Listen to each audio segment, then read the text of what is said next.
¿Sientes inflamación abdominal? ¿Algunas semanas tienes el estómago más hinchado o la zona abdominal más hinchada? ¿Quieres saber por qué es? ¿Por qué se nos produce este tipo de inflamación abdominal? Pues una de las cosas más comunes son las bacterias intestinales. Resulta que casi un 35% de la población sufre en verano de bacterias intestinales. Son muy fáciles de adquirir, tan solo con beber de una botella de agua de plástico, o haber tocado levemente el grifo, bebiendo agua, acariciando un animal o con el contacto con otras cosas de la casa. Es muy fácil coger este tipo de bacterias intestinales. Es tan usual que aproximadamente un 30% de la población en verano tiene bacterias intestinales o sufren de alguna vez haber adquirido bacteria intestinal.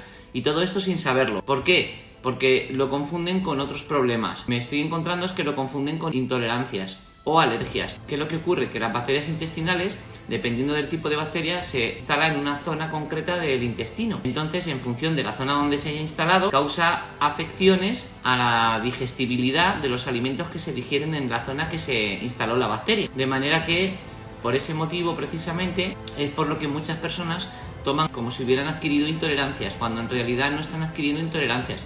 El único problema que tienen es que tienen una bacteria intestinal. Por eso es bueno entender primero qué está ocurriendo antes de dejar de tomar ciertos grupos de alimentos. Pueden confundirse dejando de tomar ciertos grupos de alimentos y sentirse mejor, pero en realidad, aunque se sientan mejor, no significa que están arreglando el problema, sino por el contrario, lo están acrecentando. En mi consulta es algo muy frecuente y la mayor parte de las personas que vienen no saben que tienen esas bacterias. Por tanto, ellos empiezan a dejar de comer ciertos grupos de alimentos porque les caen mal mientras tienen la bacteria, pero como no saben que tienen las bacterias, piensan que pueden ser intolerancias a esos grupos. Y hay bacterias que frecuentemente están entre nosotros y se instalan en zonas del intestino que son, por ejemplo, de uso muy frecuente para los alimentos que contienen gluten, como pueden ser los cereales, el trigo, etc. ¿Qué es lo que ocurre? Que cuando ellos toman este tipo de alimentos, como la bacteria está ahí alimentándose de los alimentos que estamos comiendo con gluten,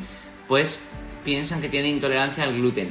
Y posteriormente, después de mucho tiempo sin comer gluten, empiezan a tener verdaderos problemas con la digestibilidad del gluten, precisamente por no haberlo digerido, lo que significa que al final se acaban haciendo literalmente no intolerantes, pero sí se acaban teniendo muchos problemas de digestibilidad con el gluten por falta de enzimas y de recursos en nuestro intestino, ¿no? Así que es muy importante que no hagáis estas cosas.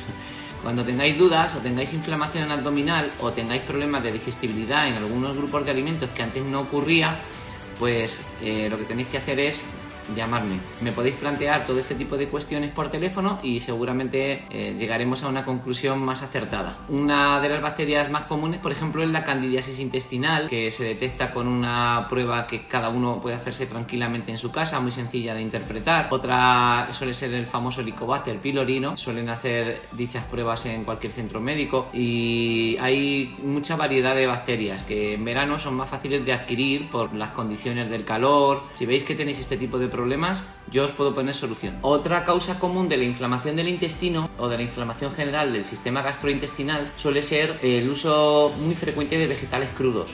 Por ejemplo, cuando alguien come muchas ensaladas llenas de vegetales crudos, lo que ocurre es que estos son más difíciles de digerir, causan más problemas en nuestra formación bacteriológica, en nuestra flora intestinal, lo que significa que muchas personas que intentan hacer dieta o perder peso o comer más ligero, resulta que no están comiendo más ligero, sino que por el contrario están comiendo más pesado desde el punto de vista de la formación bacteriológica.